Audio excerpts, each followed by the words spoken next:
بسم اللہ الرحمن الرحیم۔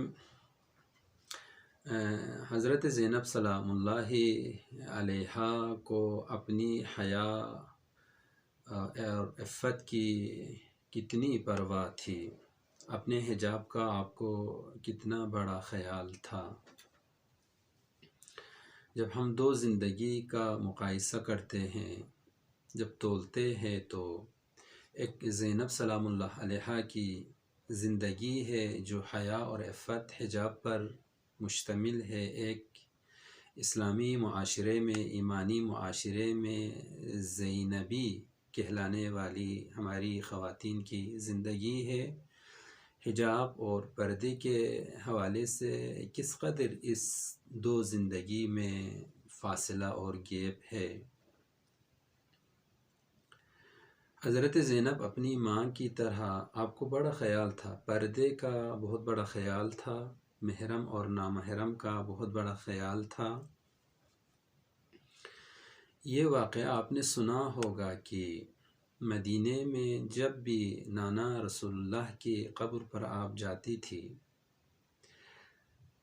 اماں زہرا کی قبر پر جب آپ جایا کرتی تھی، تو پہلا کام یہ ہوتا تھا کہ رات کا وقت انتخاب ہوتا تھا، دن کو آپ نہیں جاتی تھی، رات کو جاتی تھی۔ کیوں؟ دوسرا یہ ہے کہ ایک بھائی آپ کے آگے ہوتے تھے، ایک بھائی آپ کے پیچھے ہوتے تھے، درمیان میں زینب ہوتی تھی۔ کیوں؟ تیسرا کام یہ ہوتا تھا کہ راستے کے جو چراغ، قبر کے آس پاس جو چراغ ہوتے تھے، گل کر دیے جاتے تھے۔ کیوں؟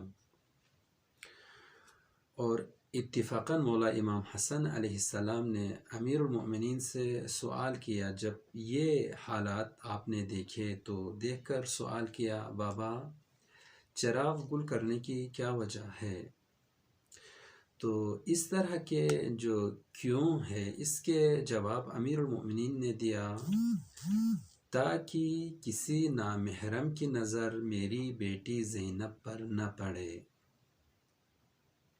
کتنا بڑا خیال ہے امیر المؤمنین کو، حجاب زینب کا اتنا بڑا خیال، جناب زینب سیدہ سلام اللہ علیہا کو اپنے حجاب کا اتنا بڑا خیال کہ دن کے بجائے رات کو آپ جاتی ہے،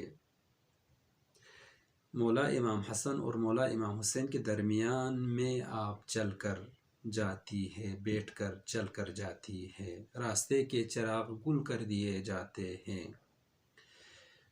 قدم قدم پہ حجاب کا پیغام ہے، عفت و حیا کا پیغام ہے۔